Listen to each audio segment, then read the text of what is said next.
Dr. Elizabeth Cross. Welcome to Grey History. Thanks so much for inviting me. No, thank you so much for coming on the show. I am so excited for this interview because what we're going to talk through today is an aspect of French history and indeed Asian history that is often overlooked. And in fact, prior to reading your fantastic book, Company Politics, I really didn't know much about French imperial efforts in Asia or the French East Indian Company in particular. And yet, as I've now learned, I was missing out. I mean, the company has an absolutely wild history. And as a lover of the French Revolution, I was really caught off guard by just how many revolutionary figures appear in the company's history as well. But I suppose to start us off, it probably makes sense to establish just what is an East India Company. You know, what are the natures of these companies and why were so many European powers so eager to create one in the 17th century? That's a really great question to start us off. And I think in order to respond to it, I need to first kind of get us to think a little bit about why it is that both in the academic world and kind of in the popular press, we see so many questions and allusions to the history of the East India Companies more broadly in the last 10 or 15 years.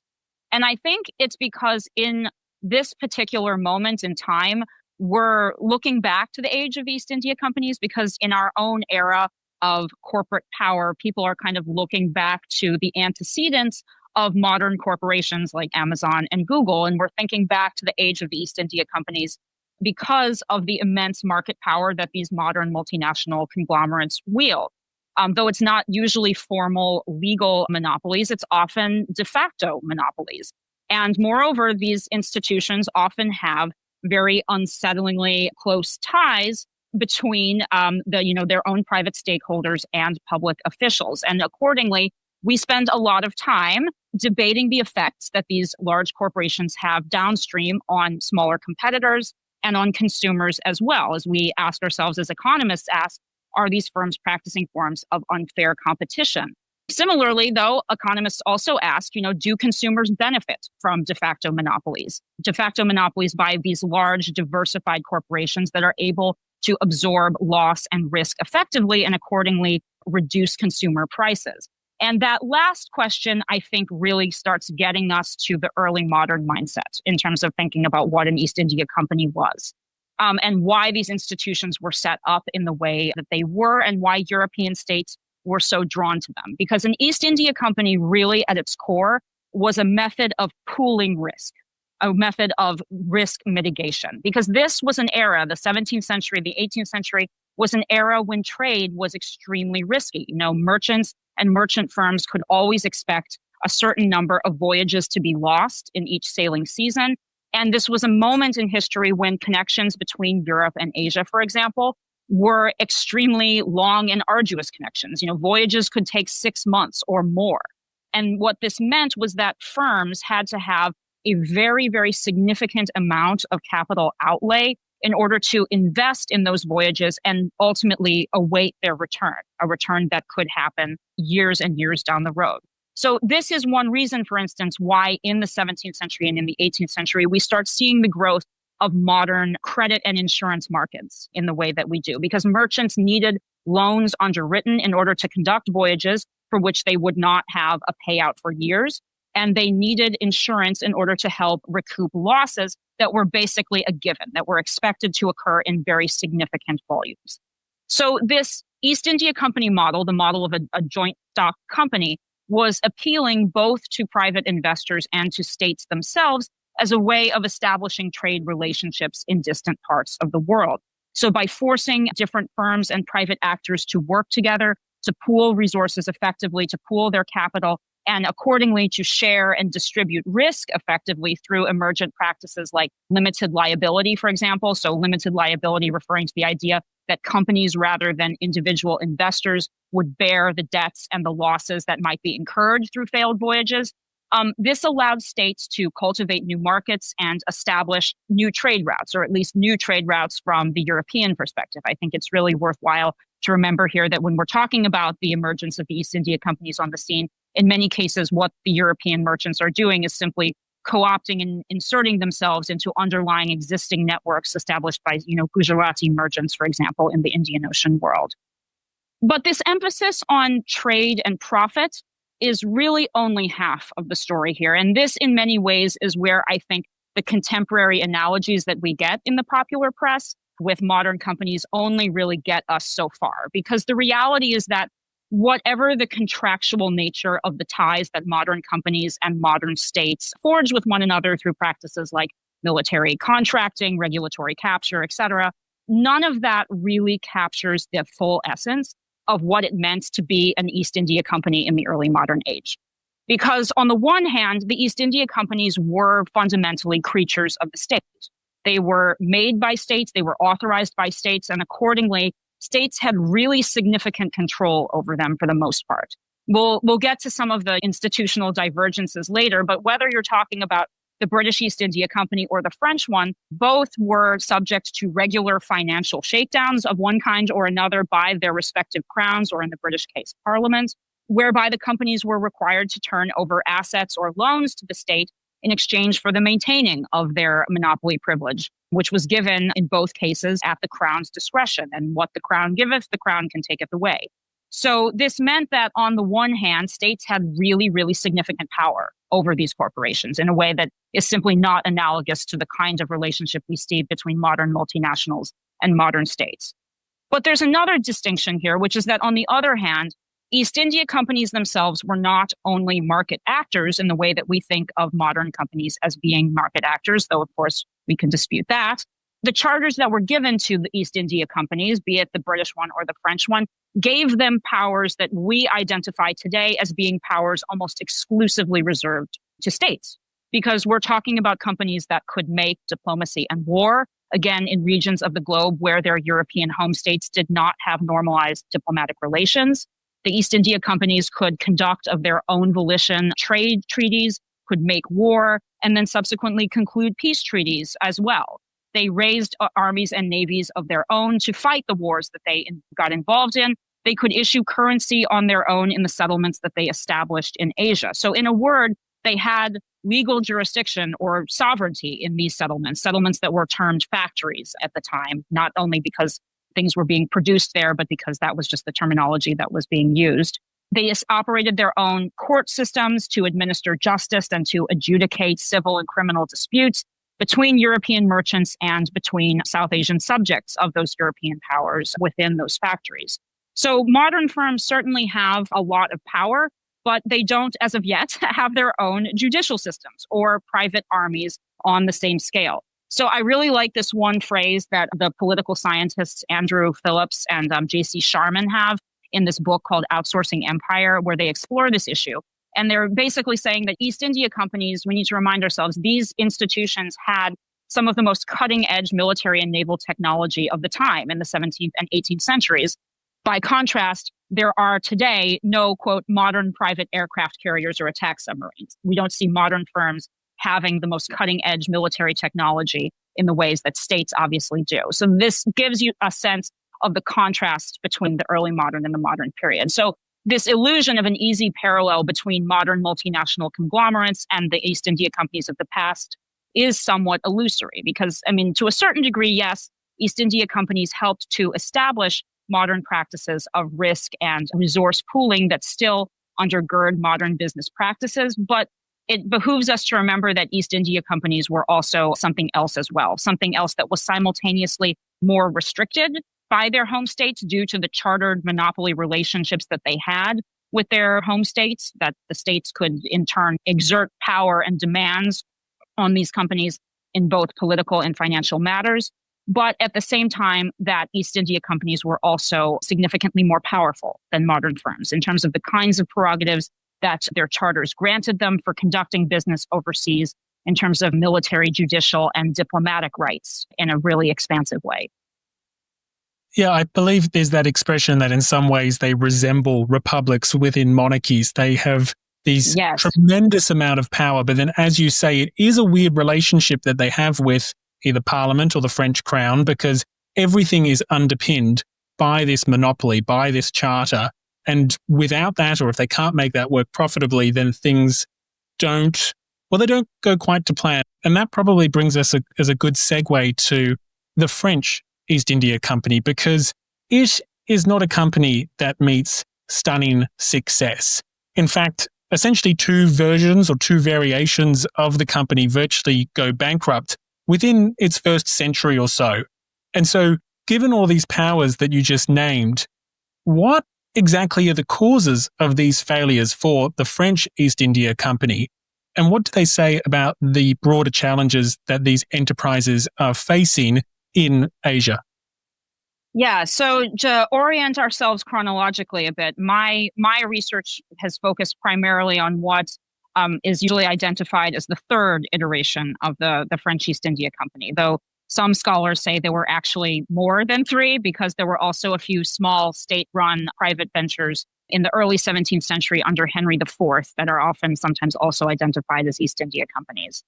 But the real process of chartering the French East India Company began in 1664 under Louis XIV's Controller General of Finance, Jean-Baptiste Colbert. And if any of your listeners have ever heard of Colbert before, ever encountered his name, it's probably in the context of thinking about an economic concept called mercantilism, a term that historians don't really like to use anymore because it doesn't actually reflect an economic ideology as such that people like Colbert and his contemporaries would have actually identified.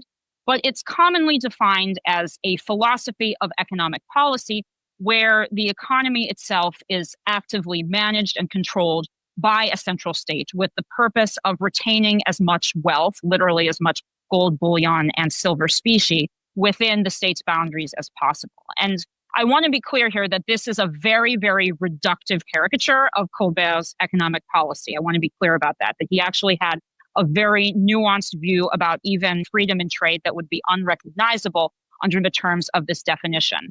But given what I said earlier about the East India companies as an institutional model being tools of the state, diplomatic and financial ones for the purposes of state fundraising, we can understand in part at least where the caricature comes from, because it's Colbert who charters several French trading companies, including the first real French East India Company, as well as other bodies like insurance companies and other financial institutions. Other financial institutions that in some cases already existed in different, more privately oriented forms in places like London and Amsterdam. And this helps set up, I think, some of the problems that are often identified as being really unique to the French trading companies at the time, in that they were in a situation, granted, where all East India companies were heavily dependent on the goodwill and sanction of their home states, that the French companies were in some way uniquely dependent on their home state for both funding and resources. So the famous French historian of the Louis XIV era, Daniel Desserres, identified a somewhat adversarial relationship between the French crown and merchant communities that showed, for example, that when the first French East India Company was established in 1664, private merchant firms in the port cities in France simply did not want to buy into it. Private merchant investors were not interested in investing in the East India Company, despite Colbert and his people's deliberate attempts to get them to do so. And the result in the long term was that with the French company, the capital, the shareholder capital of the French company was less impersonally pooled and less diversified than that of the British or the Dutch companies. Instead, it was largely pooled by the French ministers like Colbert by inducing other aristocrats at the court at Versailles and among the coterie of Parisian financiers who were involved in lending to the state to invest in it. And accordingly, one historian termed the French East India Company Versailles of commerce, the idea that it had this very fundamentally noble and courtly composition rather than being a mercantile institution in the first instance. And this is indeed an issue that basically persists from the institution's founding throughout its second iteration after 1719, and again with the third iteration of the company in the 1780s that I look at in my book. That, investors in these institutions feared the power of the crown to mismanage or expropriate their assets, and that this may have made them a much more risk-averse group than their British or Dutch counterparts. Again, I say may have. That they were mainly interested in investing and are interested in collecting their dividends and moving on rather than actually managing trade aggressively with the hopes of gaining higher returns. And this is something that modern economic historians like Ron Harris, for example, have taken up with an idea that Anglo-Dutch capitalism was able to furnish a certain kind of what he terms credible commitment, here being the idea that private investors could safely operate under an assumption that states in Europe would not seek to expropriate their assets and could accordingly invest with a degree of security. Now, I think that security is somewhat overstated, and perhaps we can talk about that a little bit later. But this is all to say that there is a case to be made that one reason why the French companies collapsed, I want to avoid the term failure. I can also say more about that in a minute, but that they collapsed at the rate that they did because the French crown did manage them or even micromanage them in ways that proved in the long term disruptive to their trade. But fundamentally for me, the bigger issue, I think, is actually a glaringly simple one, and that is the issue of war. In that war led to increased risk of losses, major interruptions of trade, and additional costs related to combat at the same time as you're facing a situation of lost profits. The pattern of the collapses of the three companies all map onto moments of conflict in French history. So the wars of Louis XIV did in the first iteration of the company, the one established by Colbert, which effectively had to give up its monopoly for 20 years before the establishment of a second French East India Company under the auspices of the later infamous finance minister, John Law, which got off to a kind of inauspiciously speculative beginning, but ultimately only collapsed with the crushing French loss of the 7 Years' War, which took place between 1754 and 1763. And this war basically led to France losing its entire North American and South Asian territorial empires. So the French crown in the aftermath of the 7 Years' War also had to declare bankruptcy. So it's not really surprising that the East India Company had to declare bankruptcy as well. And these two things are, of course, fundamentally related in that the British, in this case, did have different methods of debt financing that allowed them, for the most part over time, to accrue higher debts and manage them successfully over time, especially in periods of wartime, in ways that the French crown couldn't. And that gets back, I think, to some of those issues of credibility that economic historians like Harris and others have identified, that there was something different about British credit institutions and British parliamentary institutions that established regimes of trust that enabled the British state to bear higher debt in general throughout the 18th century, and that had effects on the way that the East India Company managed as well. But at the same time, I do think that circumstances do have a lot to do with this. Some historians have called the long 18th century a period of a second 100 Years' War. So from roughly 1688 to 1815, a second 100 Years' War between Britain and France, because from the age of Louis XIV until the conclusion of the Battle of Waterloo, these two powers were basically constantly expecting and anticipating renewed hostilities with each other. And while many of these wars went Britain's way, not all of them did. And when things did not go Britain's way, in many ways, you get very similar sets of questions about debt and its sustainability recurring. And these questions profoundly affected the governance and internal operations of the British East India Company too. Not always in ways that are perfectly analogous with what's happening on the French side, but it does show us, I think, very clearly that the British East India Company also was struggling with these same questions about debt, governance, and the intrusion of the state into its business in ways that these later narratives about the crafting of British economic and imperial supremacy have often overlooked. That's fascinating that the British East India Company, obviously it has this reputation, not unjustifiably, of being so much more successful with its operations in Asia.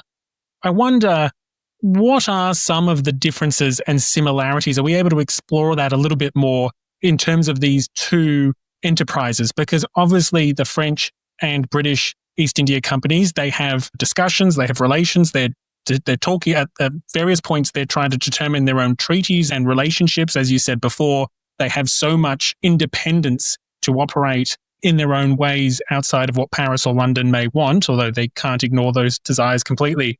But I wonder, could we maybe explore some of the issues that the British are dealing with and how much they diverge or overlap with the French problems? I think there's a lot of overlap with the French problems. And I think it's useful to start here by pointing out one key ideological convergence in early economic thought in both Britain and France at this time. So, right, like in Econ 101, people learn about Adam Smith, and he's basically credited with the invention of modern liberal economics. But Smith doesn't appear in a vacuum. And in fact, a lot of his ideas are coming from and shared with a set of French interlocutors at the time, the school of thought known as the physiocrats, among other economic thinkers in France at the time, who have similar ideas about the need to abolish legal monopolies, like that of the East India Company, open up markets, and to have states stop restricting trade. And both of these sides, British or Scottish and French, basically share this very pointed and excoriating critique of their respective East India companies as basically corrupt institutions born of this unholy alliance between private capital and public officials that accordingly merged together two things that rightfully needed to be separate: business and sovereignty. So it's right at this moment in the history of economic thought where people are starting to think about the idea of markets as being separate and possibly even somewhat self-regulating entities, or at least to hold this up as a perhaps enduringly unobtainable ideal. Accordingly, the idea that the state should be chartering all of these monopoly business enterprises, one at the expense of others, is anathema to all of these thinkers together, be they British or French. States should not be running businesses, they say, and businesses should not be running states. That is to say, they should not be running empires of their own jurisdiction. They should not be exercising sovereignty in places like South Asia in the ways that the East India companies were accustomed to doing. And it's significant, and again, this points to the convergence between the British and the French stories, that this critique, this economic and philosophical critique of both companies in their respective contexts, gets really acute on both sides of the channel in the aftermath of the 7 Years' War. So after a period of nearly 2 decades of almost uninterrupted warfare between Britain and France and their East India companies on the Indian subcontinent, often maneuvering through the local wars between their own Indian client states, this is when things start to get really critical within both Britain and France in terms of rethinking these institutions and indeed attacking these institutions, both from an intellectual and political perspective. So in the case of the French, all of this expenditure was thrown in the direction of wars that were lost. And this helps to produce one version of that critique that we see in the French case. So even though he's not one of the physiocrats and isn't a full-on economic thinker in the conventional sense, the philosophe Voltaire in many ways has the quippiest version of this critique. He was an embittered investor of the French East India Company, and as it teetered on the edge of bankruptcy in the aftermath of the 7 Years' War, he basically called the company a, quote, two-headed cadaver that conducted war and commerce equally badly. So the idea here is that he's saying that sovereignty and business are uniquely incompatible and doomed to produce the failure of both when married together in an institution like the East India Company. But on the British side, in the exact same period, it's not like we're seeing celebration of the genius and good management of the British East India Company, despite the fact that the British East India Company did win the conflicts of the 7 Years' War in South Asia. And in fact, we're seeing the exact opposite. We're seeing an increased attempt at parliamentary surveillance of the company's affairs, and we're seeing critics like Adam Smith specifically saying that the company needs to be dismantled, that its privileges need to be revoked, that it needs to be at the very least fundamentally restructured and no longer effectively governing an empire under its own auspices. So, for example, in 1767, the British state, also, of course, crushed by the debts of the 7 Years' War, exacts a tribute on the East India Company of £400,000 per year, which the company is unable to pay. And accordingly, in 1773, Parliament subjects the East India Company to a new regulating act that is intended to more closely surveil their governance and expenditures. And I want to remind for the audience that this is happening at the exact same moment as that post-7 Years' War bankruptcy of the French state. and its accompanying dismantling of the Second French East India Company. So whether you're talking about victory or whether you're talking about defeat, the aftermath of the 7 Years' War is giving birth to very similar, in some ways, financial trajectories on both sides of the channel here. The expenditure of war, to bring it back to that theme of war that I highlighted earlier, is something that is extremely burdensome at this moment in history. And getting back to the British case specifically, the loss of a subsequent war in 1783 and the additional debts that the East India Company accumulates as a result of that leads to yet another attempt by the British state to start regulating the affairs of the East India Company. So there's another India Act in 1784, which actually establishes a strong ministerial framework for oversight of the company that is effectively the antecedent of the 19th century India Office, which was established in the aftermath of the Indian Rebellion in 1858 and gave rise to the formal British Raj. So when we're talking about Colbert, if we go back to that early age and the thinking about the ways that the French crown was supposedly uniquely intrusive in terms of the micromanagement of its own company, we really need to be talking about the English side as well, because what we're seeing over the course of the 18th century is an attempt by the English state to start imposing very, very rigorous regulatory frameworks on the East India Company. And for some reason, we don't think about that quite in the same way that we do when we're talking about the French crown and its supposedly micromanagerial tendencies from the 17th century. And I think it's significant as a result that scholars are really starting to have these conversations at last because of work that has been done in the last decade or so by scholars of the British Empire who have contributed to a really long overdue recognition of the fact that the East India Company was perhaps less of a modern company than we're sometimes led to believe, that this was, in fact, a unique blend of commerce and sovereignty that, Voltaire complains about in the case of the French, that this really characterized the British story as well. And that this fact helps explain major scandals that start occurring, especially towards the end of the 18th century. For instance, the trial of the British Governor General Warren Hastings, which gets started in 1788. So he had been the East India Company's Governor General in Bengal, and he's tried, accused of a host of financial and violent crimes that together were cobbled together to be suggestive, at least in the eyes of the principal prosecutor of the trial, the political theorist and member of parliament, Edmund Burke, of basically that same inability to combine commercial and sovereign powers in the same individuals and in the same firm. So ultimately, I think these institutions were perhaps more analogous than they were divergent, in that you have people responding to crisis in ways that are similar, that suggest the immense powers that states did wield over their East India companies and that they expected to wield over the companies. One of the similarities indeed between the British and the French, and that you just alluded to there, was scandal and corruption accusations and all sorts of claims of mismanagement and the like. And so one thing that I'd love to get into is why then, after the collapse of the second iteration of the French India Company after the 7 Years' War, do the French decide to try again? Because fast forward the clock, and in the mid-1780s, the French will establish essentially the third iteration of the French East India Company, at the same time that, as you just alluded to, the British, with a much more successful version, are experiencing all sorts of debates about whether they should either regulate or perhaps abandon completely this idea of trying to tie together commerce and sovereignty. So why, in the mid-1780s, do the French try again? And why is it that pretty much from the outset, this third iteration is beset by all sorts of scandals? So this is a really great question and a really, really timely one, because it fits very conveniently in terms of thinking about the global significance of the American Revolutionary War. And it's timely, of course, because we're standing on the cusp, at least for those of us here in the United States, of the big anniversary next year, the 250th anniversary of American independence, at least as dated from the writing of the Declaration of Independence.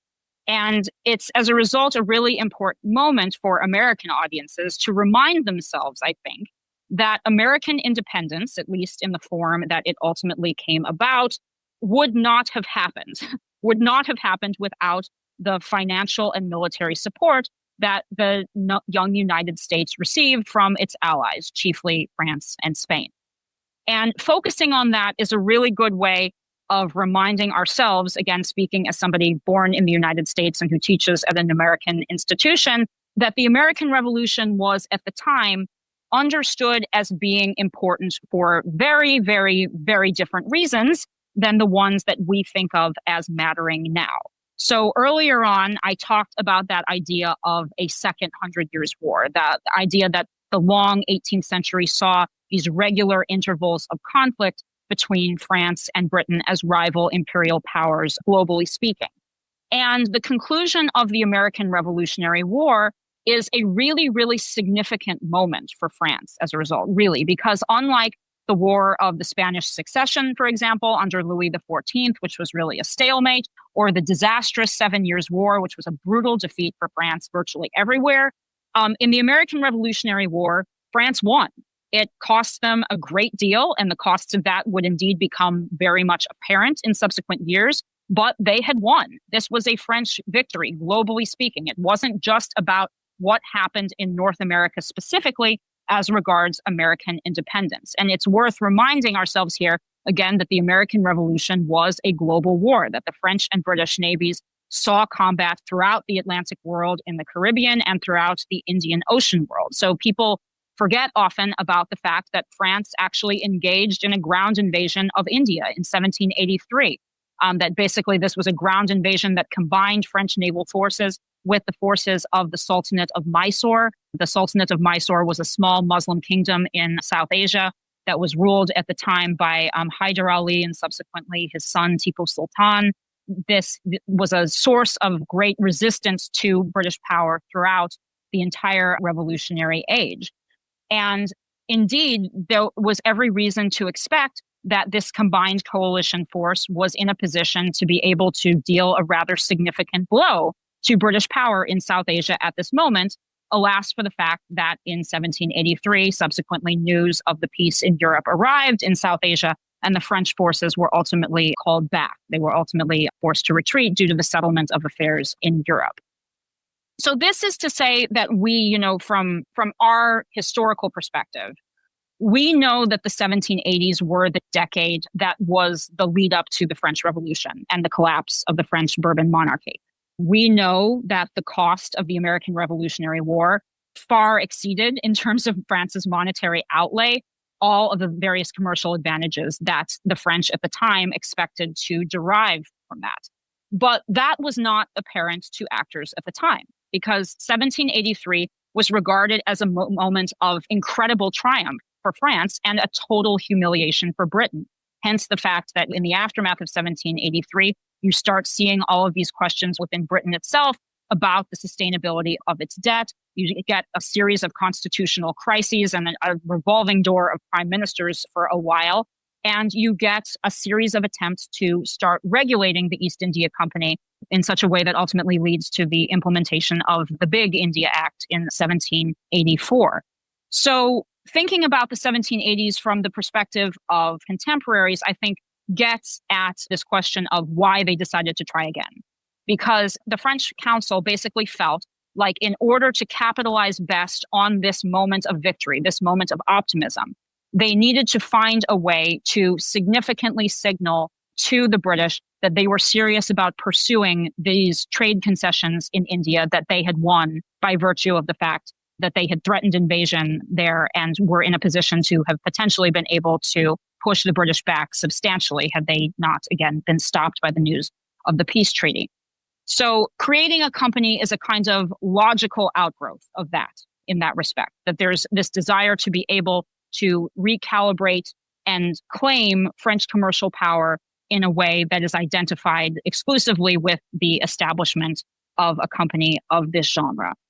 But as you note, the problem of scandal quickly rears its head, and I think gets into this position almost immediately because that old problem of balancing commerce and sovereignty that we talked about rears its head right away, in that the different ministers on the French council are immediately gridlocked over what it is exactly that they think the company should be doing.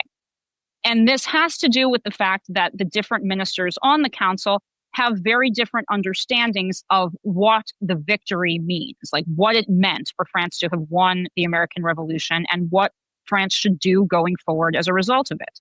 And you have certain ministers, so for example, the naval minister, the Marshal de Castres, so as naval minister, all colonial affairs are within his jurisdiction, his portfolio. He basically thinks that the next war is inevitable and it's time that France starts preparing for it. So what he thinks the East India Company should be doing, or at least doing quietly, is serving as a vehicle for state rearmament in South Asia. So this is somebody who is very committed to the proposition of continued French military engagement in South Asia. He wants to see the British East India Company ousted from South Asia at some point. He's very rueful over the fact that the French invasion did not achieve its stated objectives in 1783. He's very upset about this. And he wants the East India Company to basically serve as an adjunct of the Navy. And he wants them to operate in such a way that will support the cultivation of diplomatic alliances and that will help shuttle munitions eastward in order to prepare for the inevitability of future conflict. But on the other side, you have a different set of ministers who have a very different view of what exactly the significance of the American Revolution means. And this is where we're talking principally about the foreign minister, the Comte de Vergennes. He's somebody who might be familiar to audiences who are familiar with the American Revolutionary War. He was actually one of the characters in the Apple TV Franklin miniseries a couple of years ago, because he's effectively the mastermind of French intervention into the American Revolutionary War. And at its conclusion, Vergennes has a very different take in that he thinks that it's time to bring an end to this second 100 Years' War, and that basically reestablishing diplomatic and economic relations with Britain on a basis of parity, now that France has successfully achieved vengeance for the defeat of 1763, for the loss of the 7 Years' War, that's really his agenda. His idea now is that now that France has been victorious, peace can be established on a much more equal footing. And accordingly, he's more willing to entertain ideas of genuine bilateral commercial reciprocity between the two nations. And it's for that reason that one of his principal deputies is involved with the negotiation of a bilateral commercial agreement a couple of years later, ultimately known as the Eden Treaty, which was a very expansive free trade agreement between Britain and France. So Vergennes is interested in establishing an East India Company that will basically stay in its lane, effectively, one that is not going to get involved in the internecine squabbles of South Asian politics, one that is not going to be shuttling munitions eastward in the way that the French Navy wants it to, something that is going to be devoted exclusively to commercial matters. And lastly, of course, you have the finance minister. So this is Calonne, who your listeners may remember from the convocation of the Assembly of Notables, for example, in 1787. And he's primarily interested in the problem of debt. And for him, the East India Company only matters insofar as it serves as a vehicle of financial confidence, that this is something that people want to invest in, something that people in Paris want to invest in, and ideally will also attract foreign capital to France as well. So he's interested in getting British bankers and Dutch bankers also invested into this. And as a result, one of the initiatives that he pursues, and the other two ministers are agreeing with it to a certain degree for different reasons, though it gets very complicated, is that he thinks that basically the British East India Company and the French East India Company should merge, that they should form a cartel that allows the French company to basically buy a huge percentage of their goods directly off of the British, because this is something that will inspire confidence at home, because they will have this secure supply chain, and that this will encourage investment in the company that will eventually have these, let's say, trickle up effects that will ultimately promote investor confidence in the French state as well. So right there, you have three different, in some ways contradictory expectations that the French council is putting on this institution. That one person wants it to be a vehicle for military rearmament. Another one wants it to create diplomatic peace with Britain, and the other one wants it to basically cater to the whims of domestic and foreign capitalists and make them happy and make them want to invest in the state. And that is really what I think sets the company up for the kinds of scandals that you're talking about, that basically all of the directors of the company are feeling these three different pressures and trying to satisfy different ministerial constituencies in different ways.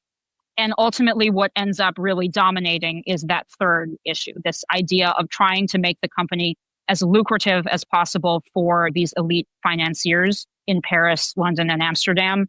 And that's what pushes the company into these old venal and rentier habits that really set it up for a series of stock market scandals that happened in the late 1780s in conjunction with the Assembly of Notables for one. And the biggest of these scandals basically brings down Calonne's ministry right in the middle of the Assembly of Notables, which has its own significant effects on what ultimately become revolutionary politics. So I think it's thinking about what it was that the American Revolution represented politically and economically for France in the moment of the 1780s, but also understanding that within the French Council, people did not agree on precisely what that significance should entail. And as a result, the question of whether to plan for a resumption of hostilities or plan for some version of Enlightenment perpetual peace, people couldn't make up their minds as to what they thought the next outcome would be. And that helped foster a kind of uncertainty that ultimately led the company, in this case, into very dangerous ground. Indeed, as you say, the company was in some pretty significant political trouble, at least, even in the lead up to the Estates General, because of the corruption allegations and the various scandals that had been triggered, in part because of ministerial preferences and the nature of the monopoly that had been granted for this third iteration. But one of the things that I'd like to get into is actually the company's experience of the revolution itself. One of the things that I found really surprising about the company is that it actually thrived in the revolutionary era, even with the removal of its trade monopoly. And another thing that I found equally surprising was its pretty creative plans on how to survive the outbreak of war with Britain at the start of 1793. I mean, as you said, war was one of, if not the biggest contributing factors to the collapse of the other iterations of the French East India Company in the century prior. And this creative solution of how they would survive the outbreak of hostilities in 1793 involved American intermediaries. Mm-hmm. Could you outline just what this plan was and how it was supposed to work? Yeah, so this was one of the most fascinating anecdotes that I stumbled on in the company's archives. And I think I want to give them credit for creativity in this respect, but also I want to point to the fact that their solution that they came up with in many ways is less novel than we might think. So basically, again, reminding ourselves that the 18th century was this period of the Second 100 Years' War, that conflict occurred at regular intervals, and that private merchant actors developed a long-standing set of practices by which they could seek to triangulate around the realities of warfare. And one of these practices was basically the neutralization of trade, as it was often termed. This was a very common risk management strategy during periods of warfare in the 18th century. And neutralization in this context basically means that if you are a merchant from a power who is at war with another power, so if you are a British merchant and you're at war with France, or a French merchant and you're at war with Britain, you adopt neutral flags from a neutral country like Denmark, for example, in order to avoid interruption and seizure to your commerce. So this could be done in a couple of different ways. So one, you could just launch your ships out of a foreign port. You could just launch your ships out of Copenhagen. Or you could obtain authorization to fly foreign flags while at sea, in the hopes that your ship would be seen flying Danish flags, for example, and thus would not be interfered with by either the British or French navies, that they would recognize you as being a ship that belonged to a neutral power, whereas an enemy power's ship could be seized by privateers or by the combatant navies themselves. So the idea of neutralizing one's trade was not especially novel in the case of the 18th century. It was actually relatively common.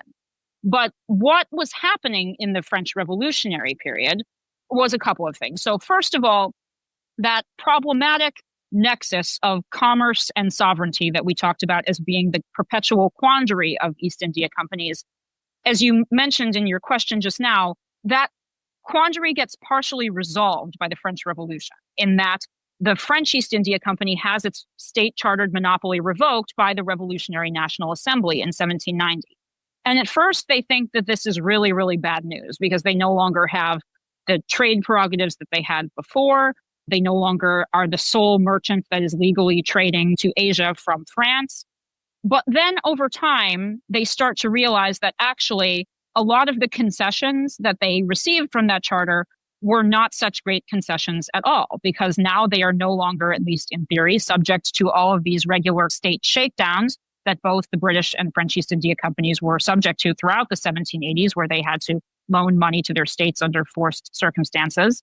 And they no longer have to obey diplomatic directives from their respective states, or at least so they believe.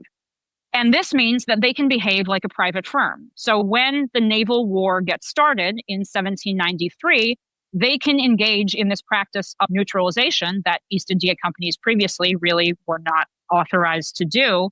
They can behave in this practice in the same way that ordinary private merchant firms do. So what they do in 1793 is they go to the U.S. Minister Plenipotentiary, the ambassador, Gouverneur Morris, who's stationed in Paris at that time. He meets with representatives of the French East India Company in summer of 1793 or maybe late spring, and they ask him for permission to fly the American flag at sea. And he tells them, well, no, I can't authorize that. But, however, I am very good friends with a man named Robert Morris. No relation, I want to point out. But Robert Morris was basically the richest and most powerful merchant in the young United States. He was based in Philadelphia. He was probably the most important and wealthiest American merchant of the age. The Morris firm itself had already conducted a number of voyages to Asia throughout the 1780s in the immediate aftermath of American independence. The first U.S. ship to China, for example, was outfitted by Morris's firm. Moreover, Morris had very extensive existing commercial and financial ties to France, because back in the pre-revolutionary days when tobacco importation into France was controlled by a monopoly cartel in France known as the General Farms, the same group that basically managed tax collection in France prior to 1789, Morris had been their chief supplier. So he was very well known to French merchants at the time. So Gouverneur Morris basically tells the members, the delegates of the French East India Company, that he's willing to negotiate an agreement between, or serve as an intermediary to negotiate an agreement between the French company and the Morris firm, by which the French company would offshore its operations to Philadelphia. That basically it would begin outfitting ships in Philadelphia for the duration of the war and launch them to Asia, and then subsequently bring the goods back to Philadelphia for sale in the young United States or within Europe as made feasible. And this obviously never comes to pass because the company is shuttered in France before it actually happens. But it does represent a kind of harbinger, actually, of a practice that actually became relatively common during the revolutionary period, during the Napoleonic age, by which French merchant firms, small French private merchant firms, did offshore their operations to major American port cities like Philadelphia and Baltimore during this time. So what this shows is that the French Revolutionary period and the experience that the French East India Company had during this period, it wasn't simply one of complete and utter collapse, that merchants were responding to this moment with solutions that were analogous to things that they had done in previous decades, and adapting them to the unique geopolitical circumstances of the time. And the opportunity that was afforded by the fact that the United States was neutral at the time and indeed remained neutral throughout the developments of the French Revolutionary Wars in Europe. Yes, I was surprised by just how well the company adapted, given the fact that they had been underpinned by a royal monopoly for so long. And as you said, in the first years after losing their trade monopoly in 1790, they actually do surprisingly well when they're not burdened by these issues of sovereignty that often tangle them to quite considerable expenses. And, I had mentioned that I was surprised by the fact that the company had thrived. And one of the other things that I was surprised by, I had always assumed that the downfall of the company would be some combination of revolution and war, and specifically the elimination of those monopoly privileges and the end of peaceful relations with Britain. And so it wasn't until I was reading your work that I really came to understand just how consequential politics was to the company's eventual dismemberment and how vital individual personalities were to its collapse. Could you explain how political rivalries and revolutionary beliefs turned the company into a target and why its final liquidation became such a high-stakes event in the revolutionary era? Yes, so this is the part of the story that I will confess drew me to the French East India Company in the first place, because the French East India Company does play this very shady and complicated role in the politics of the period that some historians still refer to as the Terror. So, as clear from what we talked about earlier, the company was hardly defunct automatically in 1793. I want to be clear about this. So this is the one iteration of the French East India Company that doesn't actually go bankrupt. They still have money in the bank at this point. The first two companies went bankrupt as a result of war. This company does not. And even throughout its long, protracted liquidation well into the 19th century, they do still, in fact, have money that is being gradually paid out to shareholders as they settle their various debts. So the Revolutionary National Assembly revoked the monopoly of the company in 1790, but the company, as I indicated, reorganized itself as a private firm, continued to trade, and even, in fact, sought to revive some of those earlier schemes of collaboration with the British from the 1780s. So that project that I mentioned about the idea that the British and French companies should merge together and form an international cartel for the selling of goods, at the very least from Bengal. This was a project that the two companies attempted to revive in the early 1790s, which is something that was very unexpected to me, because obviously this is a period of increasing hostility between Britain and France, and nonetheless the companies are still trying to work at this idea of alliance. So the naval war that emerges after the execution of Louis XVI obviously shuts down their direct trade with India, but even at that point, as we just talked about, the company is still trying to triangulate around that. And as shown with the issues with the two Morrises, as it were, they were trying to adapt these different solutions to neutralize their trade. And indeed, those solutions might have succeeded, but for a different set of interlocking economic and political crises that start brewing at the same time in 1793. And I want to focus here on the two angles of this, and that we're talking about an economic crisis that very much was real, and a political conspiracy theory that had some grounding in reality, but was also a conspiracy theory. And we can think here about the way that conspiracy theories structure our own politics today, and that conspiracy theories are not always internally coherent.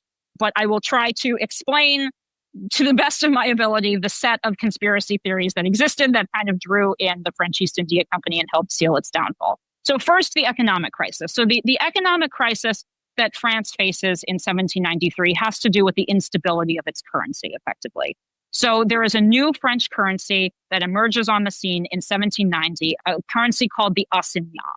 And this is a land-backed currency that is issued off of the value of seized landed assets that the National Assembly expropriates, first from the church, later from emigre nobles who go overseas or go abroad during the early years of the French Revolution. And they issue bills against the value of those landed assets. Now, when the currency was first implemented, there were a lot of people already who were pointing to different problems in the way that this was structured and expected that this would lead to inflation and that this would lead to speculation and crisis. And indeed, those things started happening.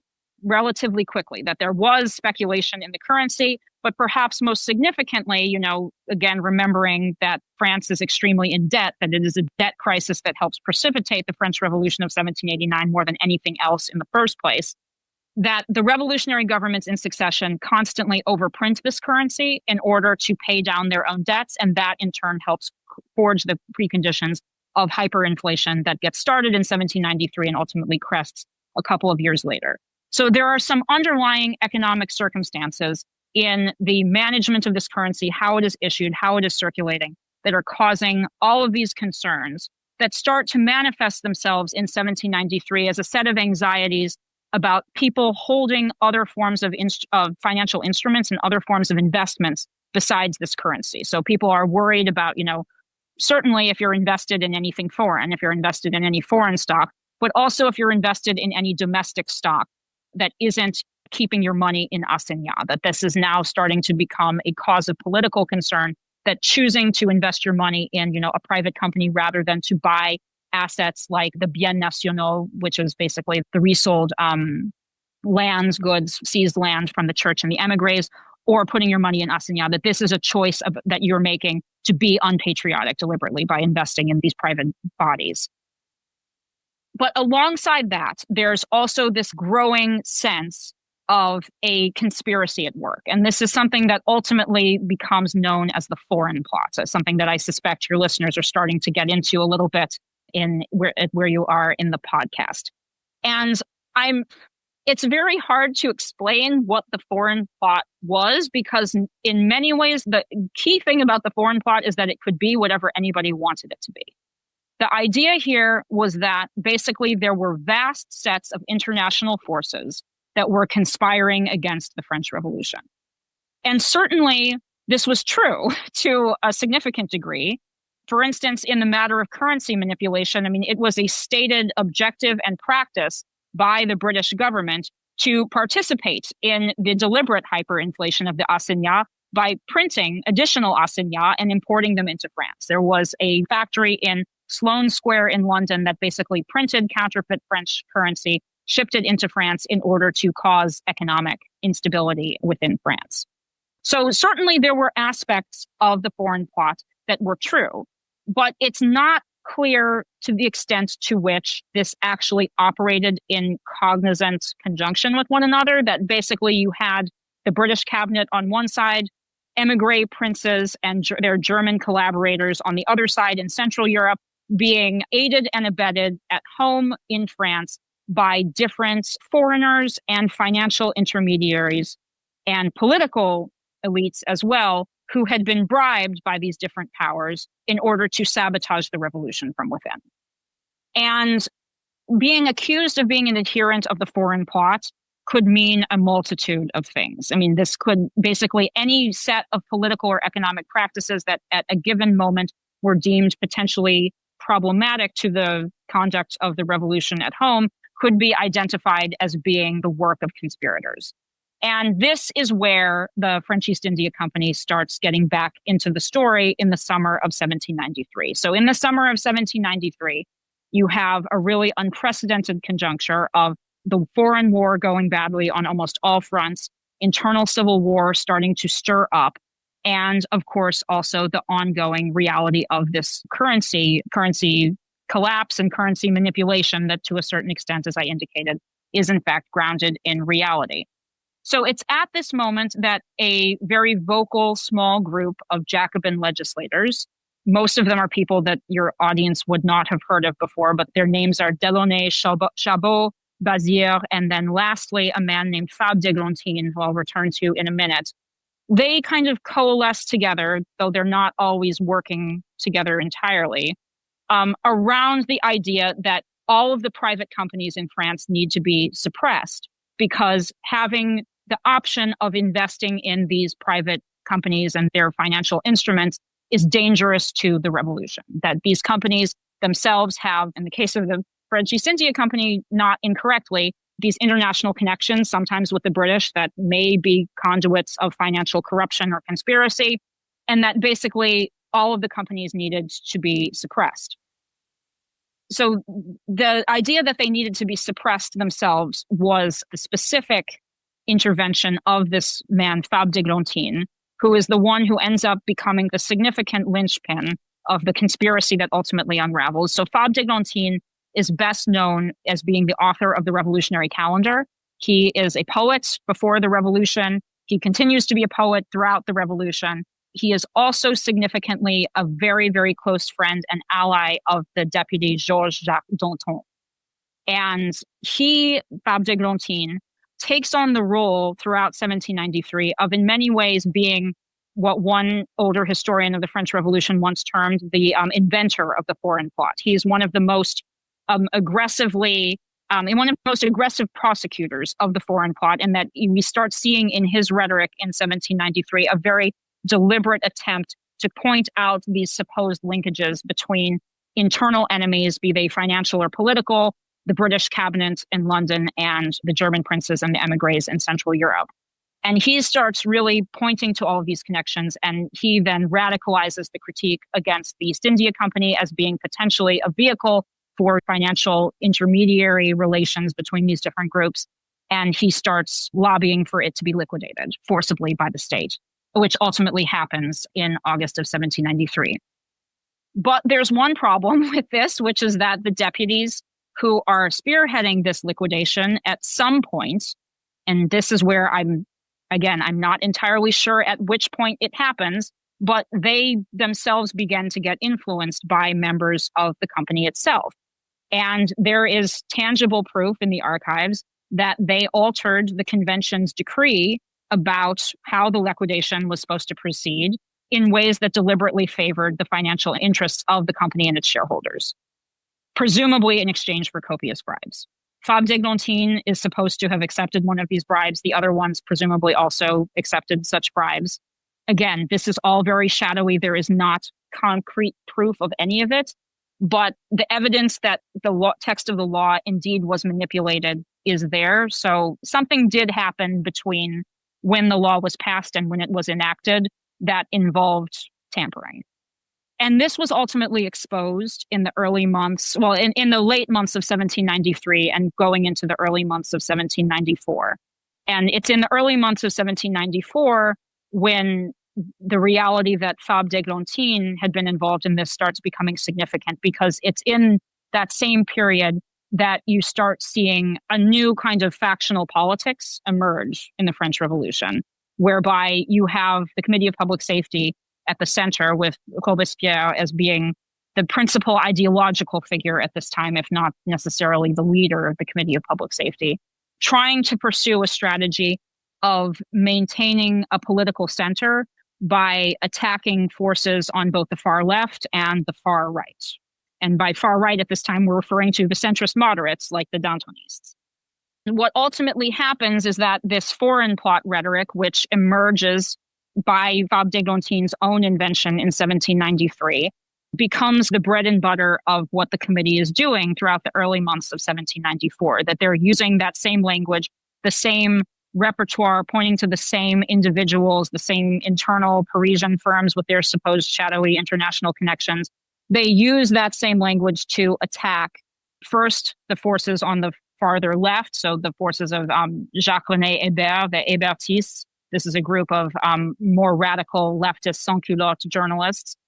They take them down by basically insinuating that all of these guys are part of the foreign plot. They put a whole group of international bankers in the docket alongside of them at their trial in order to say that basically all of these guys were conspiring together, and that group was executed. And then, of course, the committee turns its eye towards the Dantonists, and one of the most famous show trials of the revolution, because Danton obviously fought back in ways that were very, very memorable and helped lay the groundwork for the subsequent attack on Robespierre several months later. And it's Fabre d'Églantine's role in the East India Company scandal that in many ways makes the case, at least by the standards of revolutionary justice, ironclad, because Fabre d'Églantine probably did take a bribe from the East India Company. There are suggestions that the East India Company did maintain these international ties throughout the revolutionary period, though they may not have been counter-revolutionary in actual intent. but nonetheless, they were there. They were international connections in a moment when it did not behoove one to have such international connections.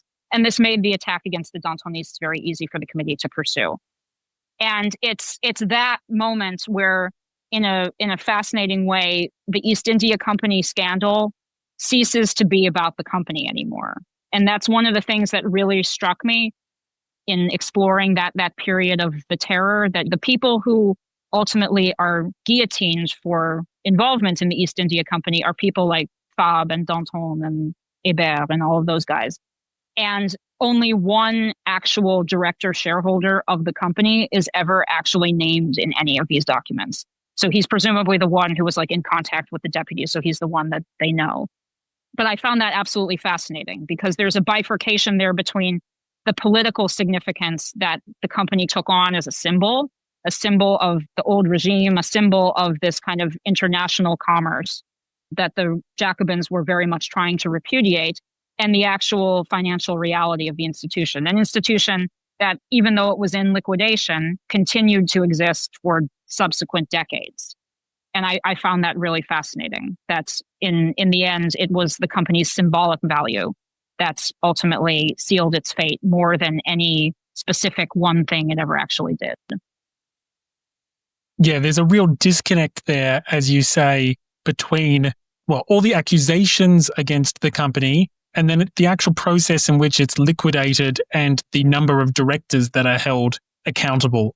As you say, it proved a significant value as a weapon, but as it related to the actual scandal and mismanagement and fraudulent behavior of the company itself, that largely gets overlooked by the broader circumstances of the revolution. Before we wrap up, one of the questions that I would like to ask is, after all your research into the company, what are the aspects of its story that has stayed with you the most? And if you could perhaps correct one common misconception people might have about the French East India Company, what would it be? So I think there are three aspects of the story that have stayed with me, and two of them, I guess they all kind of relate to different misconceptions. The first one is specifically, I'm addressing if there are any young academic historians out there or young history enthusiasts who are thinking about a career in historical research, which is that there is an immense richness of small archives out there that people have largely forgotten about. Small business archives like the archives of the Third East India Company, which people have not really looked at in a very, very long time. There are a lot of institutions out there, especially when we're talking about French business history. There are a lot of institutions out there who have remarkably complete archives that people need to still go through. So there's an immense amount of work that still needs to be done. And that was something that really surprised me, that when you get into these kind of institutional records, there's a tremendous richness there that is often forgotten by modern scholars. So be enthusiastic, because there's still a lot out there to find, even in periods of history like the French Revolution, where it feels like every possible angle has already been explored. The second thing that has really stuck with me has to do with what we were talking about earlier when we were talking about the strange enthusiasm that the East India Company had during the early revolutionary era. The fact that the revolutionary era was welcomed as this moment of economic renewal. I think there are so many narratives about the French Revolution that really emphasize the idea of financial crisis, and rightly so. I mean, the French Revolution was brought about by a financial crisis, and it created many more of its own.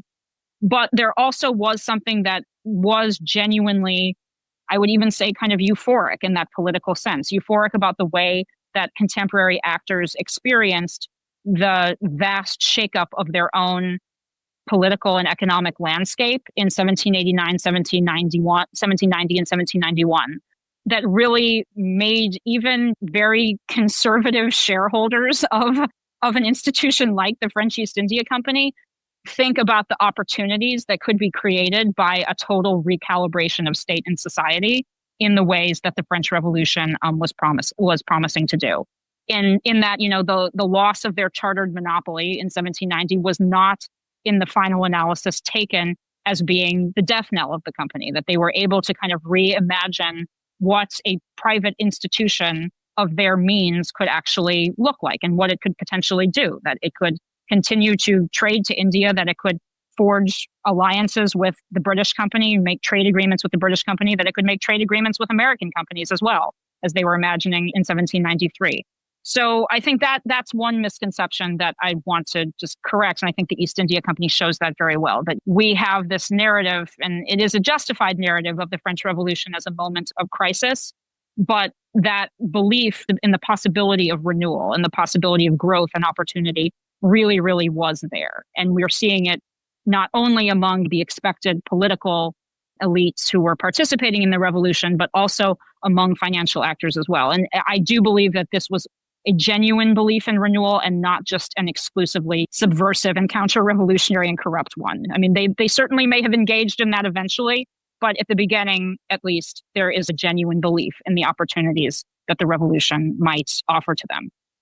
And lastly, I mean, just to bring it back to the comparisons that we evoked earlier between the French company and the British company, one of the things that is an obvious point of comparison or point of extreme contrast is the issue of the respective longevities of these companies. So the British company lasted for 274 years. And it was reincorporated at different moments in that time. So, I mean, we could change that periodization potentially, but 274 years of continuous practice by an East India Company based in Britain. The Dutch VOC lasted for 197 years. The longest that a French East India Company ever lasted was the second company, which lasted for 50 years, roughly, 50 years of its monopoly. The third East India Company, obviously, technically only lasted for, depending on how you count it, 5 or 8 years. But I want to bring us back to that paradox that I outlined at the beginning about what it was that East India companies represented and what markets looked like in the early modern period. And that's to remind us that companies like this were, at their birth and at their destruction, creatures of the state. They were made by states and they were broken by states.